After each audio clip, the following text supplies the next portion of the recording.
Welcome back, everybody. This is Eric and Chad here with Iraq Veteran 8888. Today, we've got another self-reliance video for you. You guys, we got some great feedback from you on some of our previous episodes. I know Chad and I did an episode on canning. You guys really enjoyed that. A few others, and we want to definitely keep the energy going, and we really appreciate the support of this type of video concept. We're going to talk a little bit about radio and communications and how useful it is to be able to communicate, and some of the different forms of communication that you can get into. We are going to be discussing ham radio, and we'll dive into a few other little subjects too. But Chad kind of got the ham radio bug, and I know the ham radio community is a pretty eccentric and eclectic group of guys, and I feel like very misunderstood in many cases, so maybe we can shed some light on that. But so let's get into communications. All right, so we did the first self-reliance video on like food storage and everything, and I thought, heck, let's just keep this going and make some other parts to this about other facets of just emergency preparedness, maybe just literally self-reliance, not relying on the system, but relying on yourself for things that you might need to know. And information gathering is one of those. And before there was the internet, okay, a ham radio was like, well, the internet and cell phones and stuff, ham radio was the way to communicate with people, okay, unless you wanted to pick up a telephone. So this was like the original wireless communication, method. But radio communications are all around you, and a lot of people may not even know, especially youngsters. Like your cell phones operate on a certain radio frequency band. Those towers put out tens of thousands of watts of power. Your old school TVs, like if you have like an HD antenna now, all that comes over radio. Okay, so your TV signals, everything. Okay, Wi-Fi in your house, radio. All right, so when you start talking about communications and such, people most of the time think about these days. Okay, pick up a cell phone. All right. But what if the cell towers are down? What if you need to have like emergency communications? Well, that's where like radio and ham radio and stuff come in. And just so you know, I am a licensed ham. I got all 3 of my licenses last year. I studied my butt off, and I just want to get it all knocked out and just get into the system. And you do have to be a licensed operator to operate on the ham radio bands. They have some very specific allocations for that. But it's a ton of fun, and we're going to explain some of the interesting things you can do with it, especially for some of you techies out there. But if you want to just go like over the counter, you ever see those like GMRS and FRS radios that are out there? These are like just real cheap two-way radios that you can use to communicate. Like if you got a family that's in like a little like farm area or something like that, this is something you can buy over the counter. Okay, and this operates on something that's called FRS, Family Radio Service. And this is really low power, like line of sight. You might get a few miles with trees and buildings and stuff. Several hundred yards, maybe out to a mile or so. Okay, this is actually what we used at Range Day last year. So we all had these radios, and we were staying in constant communication out there. And this doesn't require a license. Right, and that was going to be my question. And to be clear, that there are forms of radio and communications that don't require license of any sort. I would say, too, that, and just a quick sort of amendment here that I want to add, that's just while I'm thinking about it, okay? Those of you that go offshore and do like deep sea fishing and stuff like that, guys, make sure that you have a radio on your boat. Maritime radio, man, yes, get a maritime radio. The taller you can get that antenna, and the higher above the horizon line you can get, the further out you can go. Guys, I'm not going to get into intricacies because I'm not like qualified to really talk about it, but me neither. just know that maritime communication is a very different animal, and that you must, if you're going to go offshore, you must have a radio, guys. If you get out there and have mechanical failure and a storm comes up, you could be in a very bad situation. Or if there's an emergency or something, gosh, you never know what can happen. When you're out there, you're at the mercy of nature, and you don't want to play games with that. Make sure that you get a radio and that you register with the Coast Guard. You do have to go on there and register and get yourself like your own, I guess, band or whatever to be on. There's some other intricacies and things like that. You do have to apply, with the Coast Guard, because I believe that if you call into the Coast Guard without like the correct verbiage and call sign, and if they don't know who you are and your vessel isn't registered, I'm not sure they'll come help. So look into it. I just wanted to mention, make sure if you go offshore, we love fishing, and I don't go offshore in my boat, but I go offshore with other fishermen all the time, and they have very advanced radio systems. So definitely understand, if you're a deep sea fisherman, that radio is a super important aspect to going offshore as well. Absolutely. Just want to mention that. Yeah, so like some of the other like non-licensed forms of radio communication, FRS, Family Radio Service, GMRS, you can get a GMRS license for, I think it's like $50 or $70 that lasts for several years. You don't have to have a ham license to operate on that, and you can do like up to like 40 or 50 watts with GMRS, if I'm not mistaken. A lot of like overlanders and stuff will use GMRS because there's repeater towers, okay, all over the country that will take your signal and bounce it further than you could otherwise line of sight. Because a lot of these radios work line of sight, okay? They'll send the signal out, and if it's got obstructions that it has to go through, it's going to reduce the range, all right? You see on like some of the prepackaged radios that you buy like at Walmart, okay, they say like 50-mile range. Well, that's not really the case. If you're on a mountaintop and then your buddy's on a mountaintop and y'all are 50 miles away, then yeah, probably, because you're up in elevation, you've got pure line of sight, no obstructions. But if you're down on the ground, you're going to have a much reduced range, okay, with that kind of thing. That's why those boats have those huge antennas on them, so that they can reach line of sight over the water, you know. Also, CB radio, you guys know, like the truckers and anybody who's out on the road, they used to use CB, a citizens band radio, and that operates on the short wave spectrum. It's a little bit higher frequency than, or a little bit lower frequency than some of these radios we're talking about, but it's still like real low power, so it's real short range.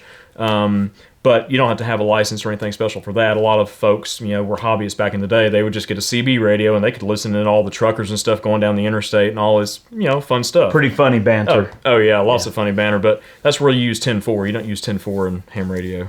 But another thing, if you just want to listen in on things that are going on locally, a scanner, okay? And this is a Uniden Bearcat scanner, and I actually was researching these a while back, and I found that Skinny Medic had done a video on it, so I was talking to Dietrich a good bit about his scanner and how he liked it, so I wound up picking myself up one. And I use this a good bit when I travel. I'll turn it up just a little bit here so you might be able to hear some of the banter, but these will scan local radio frequencies. Mostly people buy them for listening in on police, fire, EMS, emergency services, things like that, but a lot of these scanners will cover not only like the CB bands, ham bands, MERS, GMRS, all the radio frequencies, okay, aviation, military stuff, even some like military stuff, but a lot of the police stations and stuff and departments have gone to like digital modes, okay, that are encrypted. This one's actually capable of doing, it's scanning a network called Phase 25, I believe it's, it's a trunk network is what they call it. I know I'm going to be throwing a lot of technical jargon out to you guys. Some of y'all will be like, hey, I know what he's talking about. Others, you got that right. Whatever. But it's basically an encrypted network, and you have to have a scanner that's capable of working within that spectrum to be able to listen in on what's going on. And I use this a lot when I travel because you can plug in the zip code that you're in, and it'll scan in a certain radius that you set up around you, or you can actually hook it up to a GPS receiver in your vehicle, and it will auto-update your radius as you travel, which is a really awesome feature of these scanners. But this helps you stay kind of interconnected with what's going on. If you don't have access to internet or your cell phone or anything like that, and you want to know if there's emergencies going on around you or a traffic situation or whatever the case is, in real time. Yeah, especially in like disaster scenarios, a scanner is going to be one of the better ways for you to find out what is actually happening around you. Now, to be clear, though, you don't communicate with anyone. You just listen. No, this is receive only. Right. You do not only receive. You do not transmit on a scanner. Okay, that's what receive. I thought. Yep. This is just so you can get a peek under the hood of what's going on. Absolutely. And this video, we're just this doesn't require any license. Oh, no, you can go and buy these right over the counter and program them and then listen in and do whatever you want to do. Now, these are like the bane of ham radio existence right here, these Baofengs. I bought a couple of these early on, even before I got my license, because they don't have restrictions like some of the other ham radios out there for some of the like FRS and GMRS frequencies that you don't require a license for.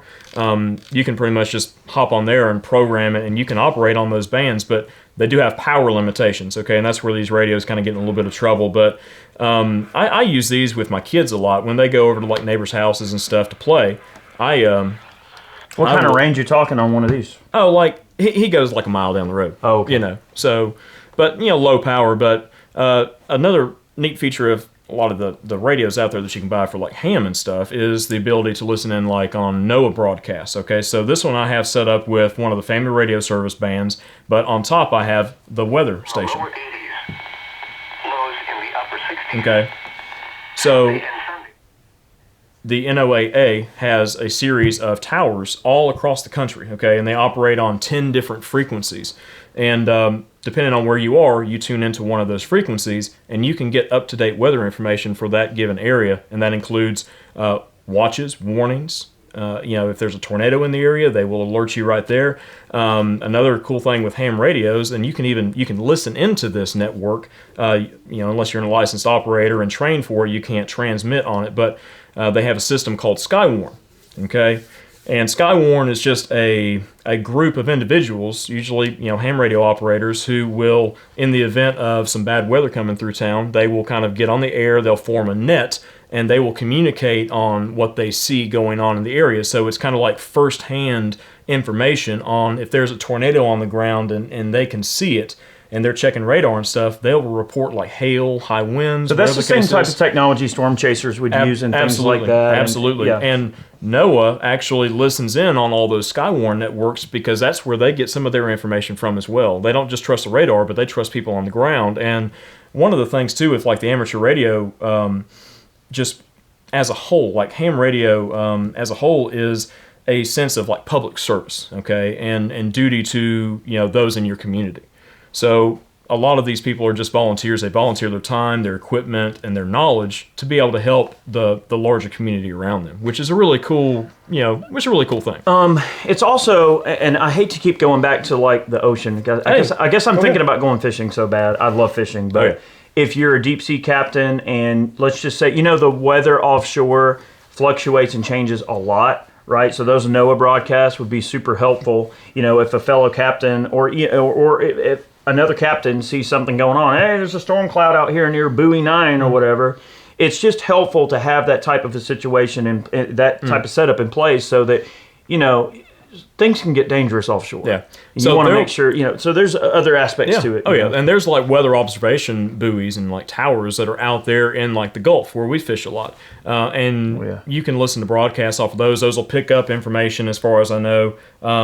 And transmit it back to the National Weather Service and such. That's cool. So you can get all the information that you need. But anyways, these are very, very inexpensive radios. And a lot of times people will say, well, I'm not going to get my ham license. I'm just going to buy me a cheap Baofeng. And if I'm going to need it, I'm just going to program it and I'll just listen in and I'll do what I need to. We'll talk to our buddies. There's a little bit more to it than that, okay? Really, like, when I got my license, okay, everybody says, okay, you get your tech first, all right? There's 3 levels of licenses nowadays. It used to be a little bit different.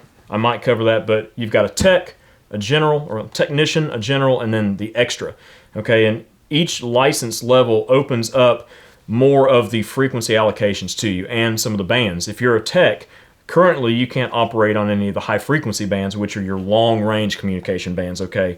Everything that we've talked about so far is short-range communication, like within, depending on the power level, maybe 50 miles, okay? And that includes That's still a long way. That includes using repeater towers, and I'll go over those in just a moment. But each level gives you more and more, and with an extra level license, you have access to the entire ham radio spectrum, okay? So there's a lot of technical know-how that goes into this. You've got to know what the frequency allocations are. You've got to know how the radio works. You have to know like what the CSS tones and stuff like that do. You got to know how repeaters operate. You have to know what each component inside the radio is actually doing to your signal and how to improve your signal, how to improve your receive range, how to improve your transmission range. There's a reason that book is that thick, and that's just one of them. That's a lot of information. All right, so when you were going to school, you didn't have an answer key in the back of your book, did you? Unless you stole the teacher's copy, right? But see this big blue section back here? That's all the answers to the tests that the ARRL, the American Radio Relay League. I never can say that right. ARRL. And that was put into place by Hiram Percy Maxim, which is pretty interesting. So, the Maxim. The Maxim. Hiram Maxim, the machine gun Maxim. Yes, the silencer Maxim. So Hiram Percy Maxim was like one of the first like big time like ham radio guys that saw a need for like a national group of radio operators to kind of like transmit messages and things like that and relay. That was the thing. The American Radio Relay from League. mousetraps. All right, mousetraps to radios to machine guns to silencers. Hiram Maxim does it all. Hiram Percy Maxim. Hiram Percy Maxim. But these books are they're deep. Okay, if you have a little bit of technical know-how, okay, and you're familiar with electronics, you know how to read schematics, or even if you don't, it's very easy to learn how to do this stuff. And the test is only 35 questions. The question pool is a little bit large, but they give you all the answers in the book, okay? And a lot of people will start with their tech, okay? And there's resources online. And look, all this stuff, everything that you see in the video, everything that I'm talking about, all the websites where you can go for resources on ham radio will be in the description box below, okay? But there's websites you can go to, and you can literally take the exact tests that you might be presented with. If you guys are curious, we'll compile some Amazon links to all this equipment for your convenience if you want to check it out. And the books too. And like this one, this tech license manual right here is good until 2022. The general, you know, each step you go up, the books get thicker. Of course, because there's more information, so you're diving deeper into it. This is good till 2023, and the current one expired in 2020 this year, actually over the summer, but it'll be good. The newest version of this and the newest test pool or question pool will be good until 2024. They run in 4-year increments, and that's another reason why I wanted to go ahead and get my extra last year early, was because I was already kind of on that train, and my son left me a little poochie in there. Little doggy. He was playing around in my office, but I wanted to go and knock it out. That way I could get in on the question pool that was currently available, and I didn't have to, you know, wait and then start over again if I had already started learning some of this material. So disaster preparedness, absolutely, maritime use, also just community service in terms of getting the word out about things that are going on, and it doesn't necessarily have to be just weather related. It can be a natural disaster of another type. It could be man-made disasters. It can be a bad wreck. It can be anything, bad traffic. So there's many reasons that you would hop on the net and share information with other ham radio users around you. So there's this sort of ulterior thing with why you would have ham radio communications, like in the short wave communications that, you know, people can just go to Walmart and buy a radio and communicate within, you know, close distances and stuff. And that's definitely a convenience. You guys might recall the early Motorola's with the Nextel. The Nextels. They had to push to talk on them. Push to talk on ping them. me, you know. So you have the old Nextels, the little black and yellow Nextels. I used to have one of those, and you know, you get a beep on your hip, pick it up, come back, you know. So it's radio like, but done. The Nextel service was done sort of in a way that would be closer to a cell phone plan than you know what I mean? Like, you didn't have to have any kind of special licensing to use Nextel. You just had to have a service plan and a device. And at the time, it was a cool idea, but then Nextel really gave way super hard, obviously, to more advanced cell phones. After I had one of those black and yellow Nextels, I upgraded to a BlackBerry World phone, which at the time, the 8830 was a very, very, very advanced phone, the most advanced phone in the world. You had more computer in your pocket than they had when they launched the first satellite into space. Dude, you know? so the culture of communication has changed drastically over the last 30, 40 years, even the last 15 years. It's changed drastically, and ham radio is a huge proponent of that. And I believe that people tend to, from a cultural standpoint, Chad, I feel that people tend to get a little jaded of how easy it is to send a text message or, you know, call someone on a cell phone or write a simple email. These are all things that are dependent on the service of this phone being active and the internet being active, you know, having an internet connection. So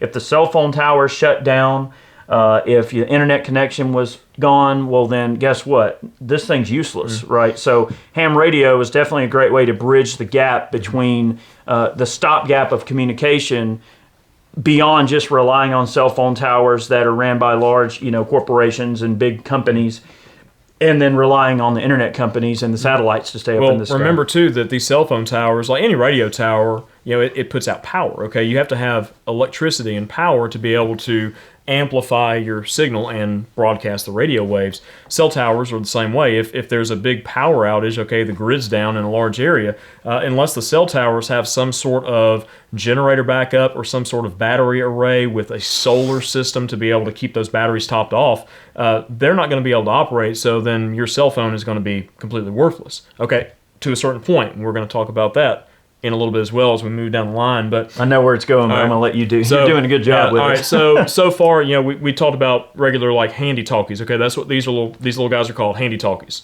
All right, and when I mentioned repeater towers earlier, repeater towers are radio towers that are usually run by like radio clubs and such. They sponsor them and everything, and they'll basically pick up the signal from a handy talkie radio. Okay, like this Baofeng here, you can use this just like anything else. Okay. And you can tune into the frequency that is set up on that repeater tower. It'll have an input and an output. All right.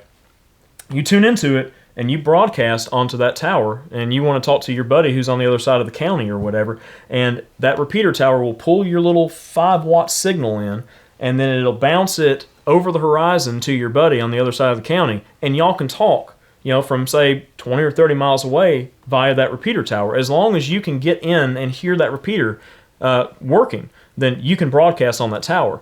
And it's really cool. That's how the handy talkies get that extended range. But your signal doesn't bounce from repeater tower to repeater tower. Okay, it's only a line of two-way sight thing. Yeah. You go to the tower and it goes down, then he goes to the tower. The recipient's line of sight to the tower, Yes. and your line of sight to Yes, the tower. absolutely. Not a jumping effect. Yes. Okay. But like we said, about 50 miles or so. Now, these are all analog, okay? All analog radios. Now, when you get into like digital radios, okay, this is a Kenwood D74. And this radio is capable of being used on a digital network called D-Star. Okay, there's D-Star, there's Yaesu, I can't remember what it's called, there's DMR, Digital Mobile Radio. These are all digital modes that are used in ham radio. And the neat thing about the digital mode is you might have a specific repeater tower that operates on D-Star, and it uses the internet, okay? So it's usually a little bit better quality signal. It kind of gets processed and such, and the audio and all sounds a lot better.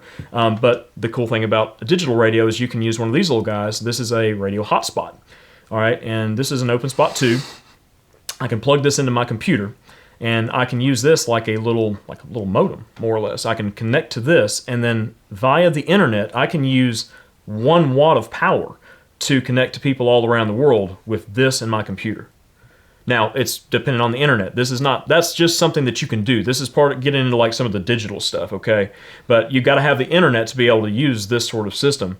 But with a technician's license, you can talk to people all the way around the world, okay? So not only around the world, but now is this the same system where you can send emails and texts as well? Absolutely. That's using, all right, so that's using... So I can get a text on my cell phone from his radio. Yes. So that's something using APRS, Automatic Packet Reporting System. You input data, okay, and it converts it and it sends it out there over the airwaves in a digital mode. Like you ever hear like the faxes and stuff coming in like whatever. They do what? Whatever. That's very technical. Anyways, I like that. You hear that barking on the radio. That sounds like a squirrel. It does. All right, so that's do your like squirrel voice.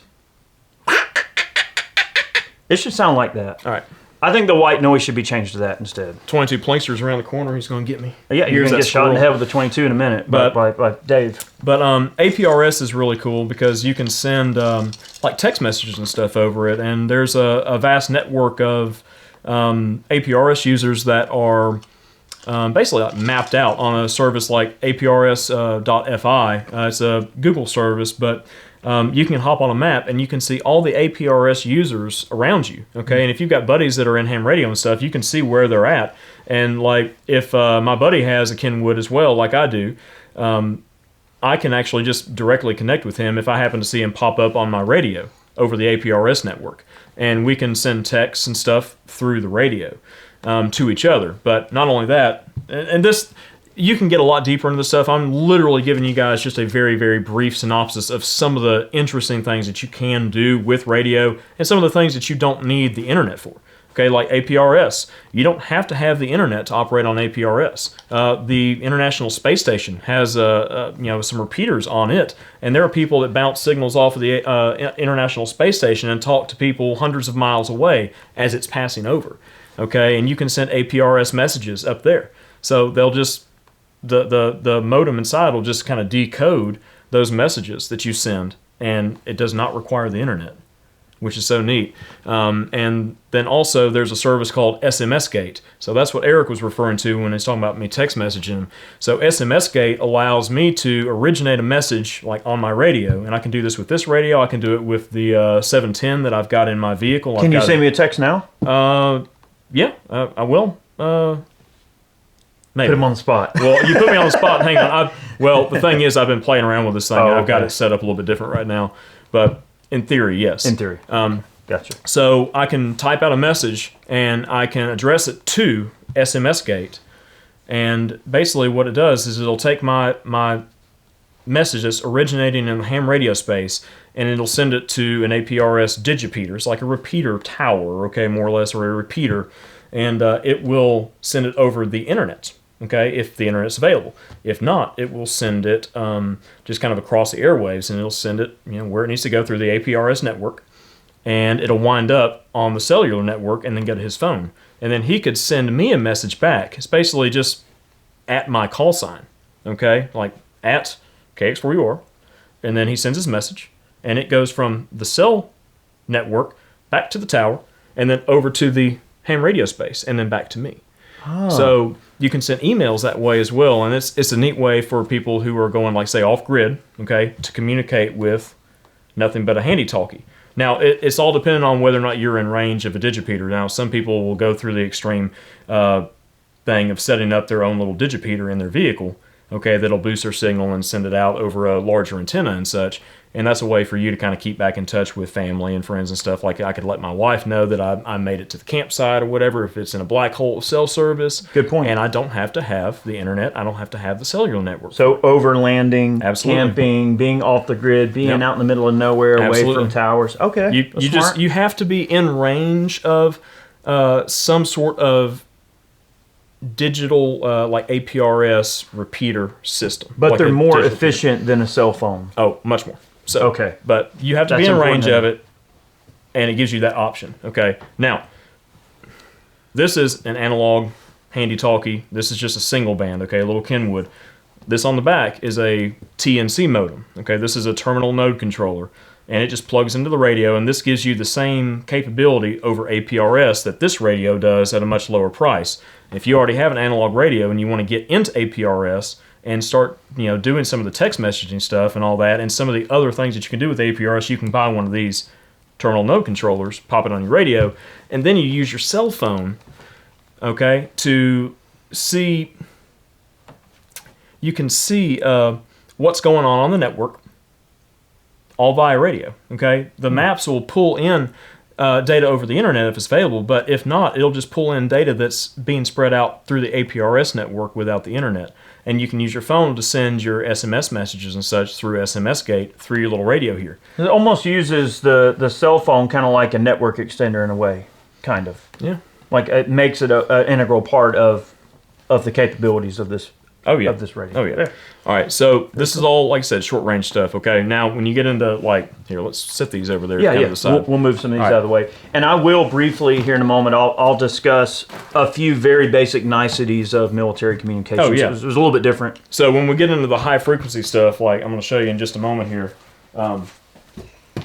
Eric's going to talk about his experience in the military with their communications, which kind of operate in that same spectrum. But Yeah. all right, so Get on that in a minute. this.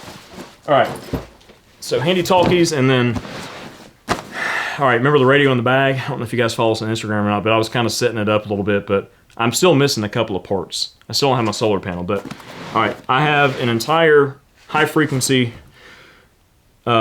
radio station in this bag, more or less. Well, less the extension of my antenna here. All right, so check it out.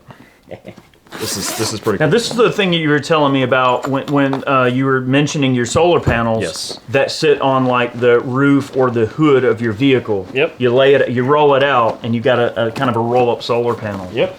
We got to get that for you so you can basically you can set your vehicle or your overlanding rig up as a mobile radio station. You can. Very cool. Get it out of here. So I haven't quite figured out exactly how I want to get this thing in and out of here on a regular basis. Definitely not going to do it in a hurry, are you? No, not going to do it in a hurry.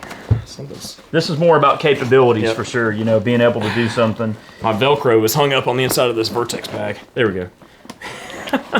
All right, so... Oh, yeah, now we're talking. Now we're talking. All right, so I'll show you the antenna and stuff in a minute. And you guys will be seeing some shots of it kind of operating outside and everything. But all right, so this is a Yaesu 891. I'm expecting Doc from Back to the Future to come in. Marty! All right. There's been a great Scott. There's been a problem, Marty.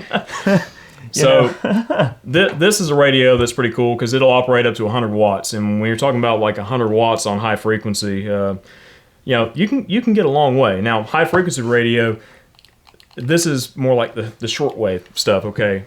So it'll get you a long way. Like I've talked to people 1,000 miles away with this easily. Okay? Wow. And I've talked to people in Florida, Georgia, Ohio, Wisconsin, North Carolina, like all over the Southeast, out west a little bit, and that's voice. All right, now, not only can you do voice communication, but I have a digital sound card and I have a Raspberry Pi. Okay, this is a very small, compact little computer. Okay, it's a little self-contained computer. And I use an iPad as my screen. All right, so there's some channels out there I want to mention that are... Who makes that pouch? I'm not even sure. I got it off Amazon, like everything else, you know, but... Oh, that's handy. It's really cool. It fits this iPad perfect. Yeah. Wow, look at that. So just, you know... What's that say? O-liter? O-liter? We'll put a link in the You'll Amazon see links for all this stuff. Let me find my VNC client, but this thing's not powered up yet, but I just use a VNC client to connect to my Raspberry Pi, and it is all interconnected with my radio. And that's what that does. Yeah, so now this is actually a GPS unit, so you can buy these. Just conveniently produces it from his shirt pocket. Well, it was a two-pack. I mean, what can you do? So, but anyways, this is a GPS unit, and with some of the digital modes that you can use, what I use is a program called JS8 Call. It literally allows you to have a keyboard-to-keyboard conversation with another ham radio operator from literally across the globe. Wow. Okay, and it's meant to be a very like low power, poor condition communication mode when you really can't have a voice conversation with somebody. You know, like a voice QSO is what they call them. You can actually talk to that person digitally. You know, using the keyboard-to-keyboard method like JS8 Call. And I've made so many contacts on there, and it is so much fun to play on that app. And they have different like nets and things that operate on there at certain times. Like AR15.com actually has a group of ham radio operators, and they operate like an ARFCOM net on there certain times during the week.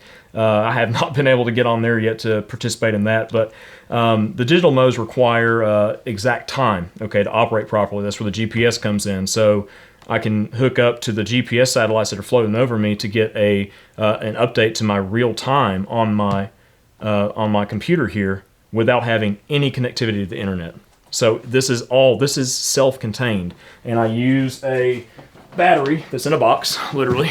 So this has like some power inputs and things on it and power outputs. So all you're missing is your solar to charge this. So if I'm off grid, I have to use solar to be able to charge my battery. Okay. So that's the missing link. Yeah. So, but if I drive somewhere, I can use my alternator in my vehicle while it's running to charge the battery pack. Okay. So there's a lot of options to be able to charge that, but that's a 12 volt, 30 amp hour battery. And if I just use it, if I use it at 100 watts and I'm talking to somebody and we're having a long QSO, it might last like an hour and a half. You know, but if I'm doing like JS8 at a very low power level, I can use that battery just about all day if it's a low enough power, if I'm using like maybe 10 or 15 watts. But the Achilles heel is that you will eventually have to recharge you will eventually have either to with your alternator on your truck or that solar panel's cool the way you described it, as it just rolls out on the hood and you plug it in and it's always got a trickle going as long as you got sunlight. So that's cool. the solar panels that I'm looking at are the ones from PowerFilm, and they're the ones that Julian, he's a radio operator out of... He's a U.S. citizen, but he lives in Finland, okay, and he operates at 65 degrees north, like up in the Arctic Circle. Oh, cool. All right, and he does a lot of this off-grid communication. That's where I learned about a lot of these types of setups is from him. Oscar Hotel 8 Sierra Tango November, okay, OH8STN. That's his call sign. And he's got a great YouTube page and a lot of very, very good information. And he does the off-grid thing, but the Raspberry Pi stuff I learned from a guy, his name's Jason. He's in Tennessee, I believe. He's a KM4ACK, all right? And he has a great YouTube page as well. You'll see it all down there below. And I don't know those guys personally or anything. I get on YouTube and look up information just like anybody else does. But with this, I could do voice, I can do digital, and then there's even, okay, email over ham radio, just like we talked about earlier. But there's programs like WinLink, Pat WinLink. You can literally email, okay, over ham radio back to a place, say that you're having a disaster and in your area, but some other part of the country is good to go. You can communicate with them over ham radio, and they can email you back, and it'll be passed back over radio to you. Okay, now with high frequency, like I said, this gives you a lot more range. So where we were talking about like APRS and stuff, there are APRS capabilities with this rig that far surpass what you could do on there. Like I can literally be hundreds of miles away from my home, and I could use this as a standalone unit and not have to rely on any other network of towers or digipeaters or anything like that to get my message back home to my wife. That's awesome. Now, she won't be able to communicate with me back to this, unless I had another radio at the house that was capable of transmitting and everything, and she was a licensed operator. But there's so many things that you can do with ham radio. And people think it's just literally the stereotype is just some old fart, okay, sitting down, and he's got a wall of like old analog radios, and he's in there, CQ, this is W4J7A8, man. Hey, anybody out there now? 10-4, good buddy. No, that's not how it works, but the digital modes and things that you can do are just amazing. And there's so much new technology coming out on a regular basis, like so many new ways that are being discovered to use ham radio and to integrate different components and things together. There's a ton of radios that are coming out now that have all this kind of stuff, sort of integrated, but they're still missing a few pieces.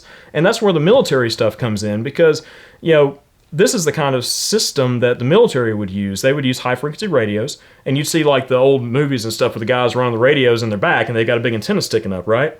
Well, that's like a man-pack radio. So they're doing field communications, but they might be communicating with the base that's like 300 or 400 miles back. Yeah. So those radio waves, we talked about the line of sight stuff, right? So these radio waves actually bounce off of the atmosphere. They bounce off the ionosphere, and they come back down. So that's why you can talk to people hundreds, if not thousands of miles away. It's so interesting. But anyways. Oh, no. But yeah, so. Excellent. So the stuff that you use in the military, okay, it's more self-contained than this. This is literally what I can use and put together as like a consumer. But the military has stuff that's integrated now that is just amazing. But even what you used back in the day was like. Well, military communications have come an awfully long way, and we don't want to. I could spend 30 minutes talking about it. I won't. I'll give you the short version. Obviously, communication on the battlefield is extremely important.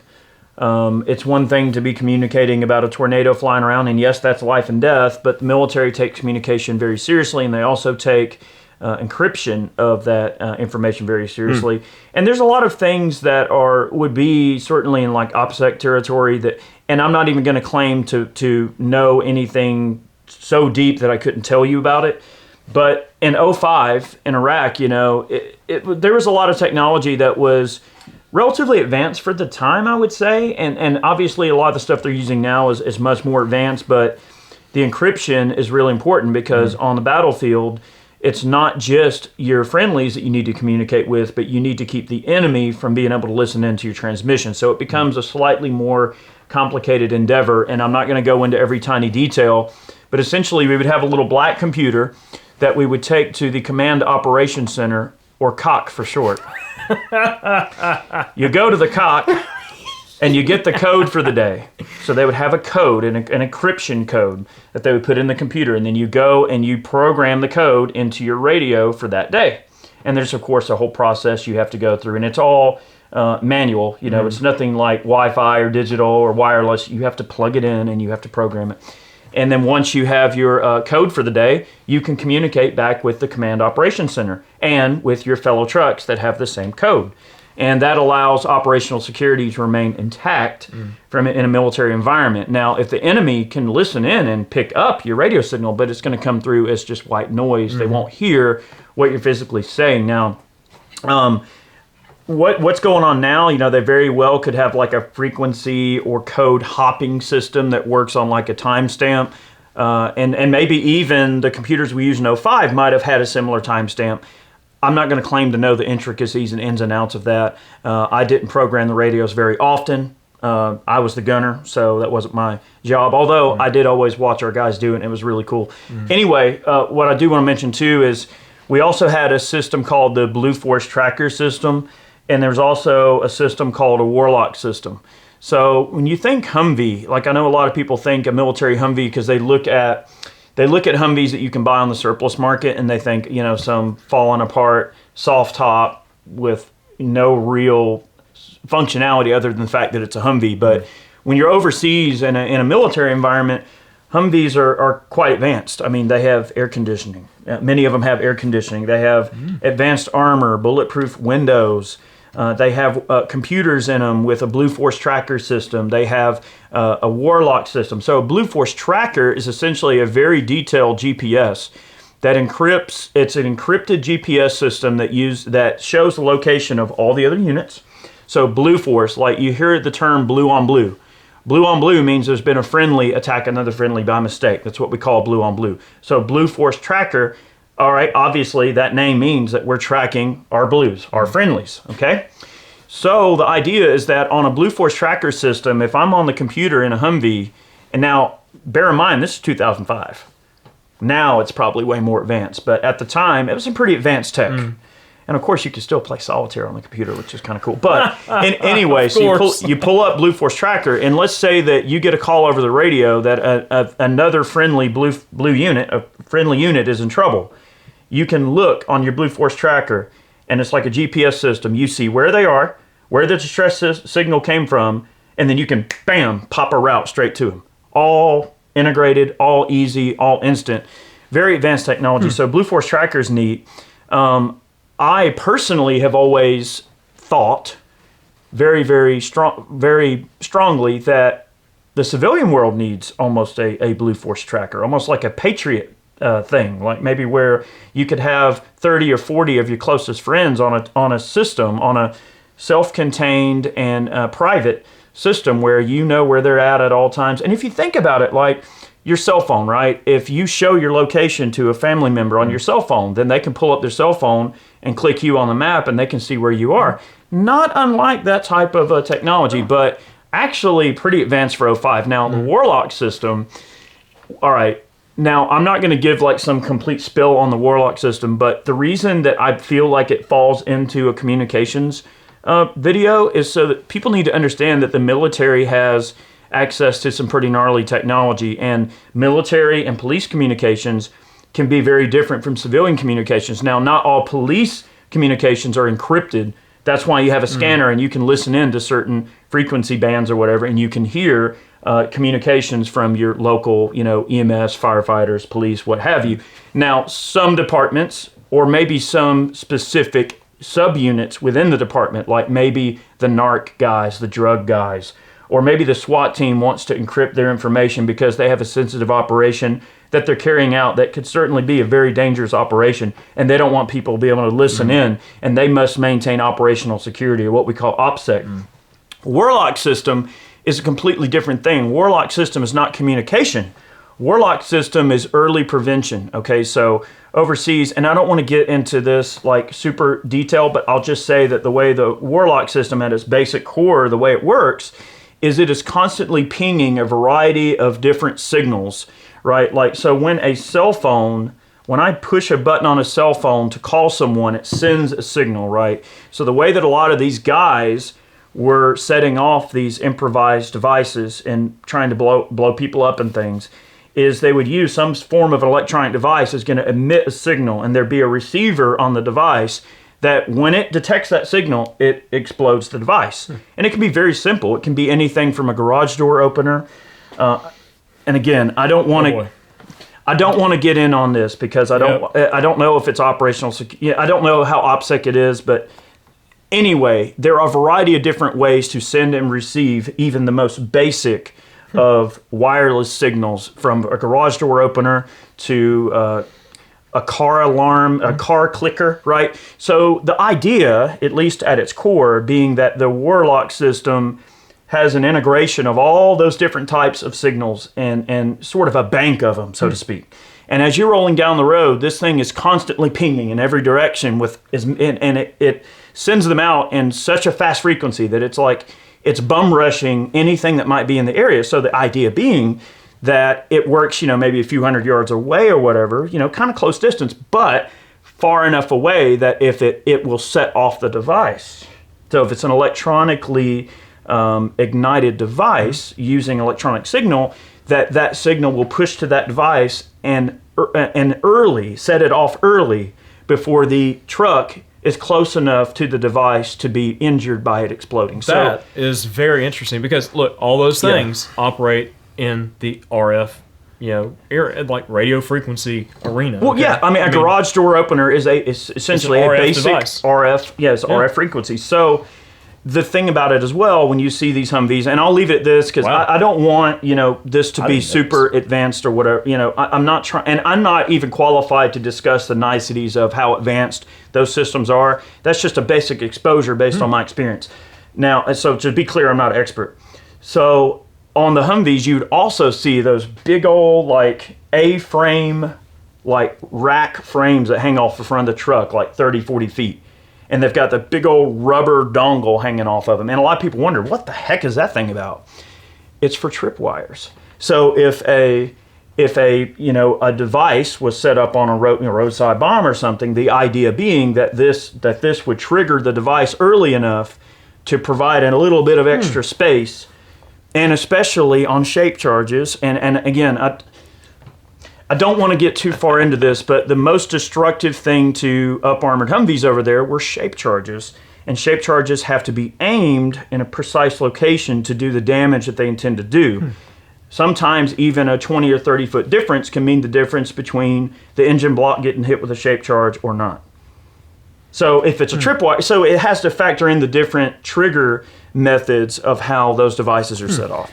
And I'm not going to, I don't want to get into the intricacies of it. Yeah, so I never knew about like Warlock system and all that, how that worked. That's really awesome. But all that stuff operates in RF, which is crazy. And it's worth noting, I forgot to mention earlier, legally, ham radio cannot be encrypted. Okay, there's ways to like kind of get around that a bit. If you got buddies or whatever, you can transmit on a frequency and receive on another frequency and stuff, or you can hop frequencies and things like that. But you cannot basically hide the meaning of what you are saying on the airwaves, because what you say on the airwaves can be heard by anybody else with a license who happens to be tuned into that frequency at the time. I wanted to check, real quick, I want to interrupt you for a second. Go ahead. I wanted to check. I checked it, and the Warlock system, it doesn't explode the device, it interrupts the signals. So the device cannot be set off. Yeah. So I wanted to make that clear. Earlier I said that it actually prematurely explodes the device. It does not. It prevents the electronic signals from interacting with the device in question. It blocks. It scrambles the signals so that the device can't be set off. Wow. Just want to be clear there, guys. That's still, like I said, I'm not an expert on that. I just want to make that distinction. Yeah, that's still really, really cool. Yeah. But anyways, we went over some pretty like technical things in this video, but I wanted to give you guys kind of an idea of what there is out there in the scope of emergency communications. I mean, this wasn't meant to be like something very specific on emergency comms. This is how you do it. There are a lot better resources out there than what I could give you, because I've only been a ham for a year, okay? And I've learned a ton in that time, but there is so much that I don't know and that I learned every single day just by playing around and talking to people. And the biggest thing is to get a manual. If you really are interested in ham radio, get the tech manual, read through it. Like I said, if you have a little bit of technical and mechanical know-how and you know how to read schematics, you're already like 3/4 of the way there for your tech. Okay, it's more like rules and regulations and how to use your radio, how not to use your radio, things like that, and a little bit of the technical stuff on how they actually work. When you get up into general and extra, that's when you're diving deeper into the circuitry, power, setting up towers, safety, all this kind of stuff. And the tests are a little bit harder. I mean, but if you take the practice test and you start passing with 90% or above, and you've passed like 20 practice tests, you're probably good. I mean, I went and I aced my tech, and I missed like one question on my general, and I missed one question on my extra. And the extra is a 50 question test. And I was in the right mindset to do it. I just studied my butt off. It was like cramming for a midterm exam. Okay, I hadn't done anything like that in a long time, but there's so much that you can do with it. And the digital modes are what I'm most interested in, especially like with APRS. And that's something that I literally just started learning about within like the past month, and really just kind of trying to figure it out and see how I could implement it into things. And like I learned about SMS gate, and like I said, all the information that we're talking about here will be down in the description box below. We'll have links to things, and I'll link to the 2 channels that I mentioned that have helped me out in my learning of some of the digital modes and things, and especially Raspberry Pi and programming that. Nice. But dude, it's just so much interesting stuff you can do, and it's certainly an aspect of self-reliance that's really important. But if the cell towers do go down, I mean, what are you going to do? How are you going to communicate with people? So if you don't have family members that are ham radio operators, there are still ways that you can communicate with them, and they possibly could communicate with you if they have like some of the FRS or GMRS stuff set up.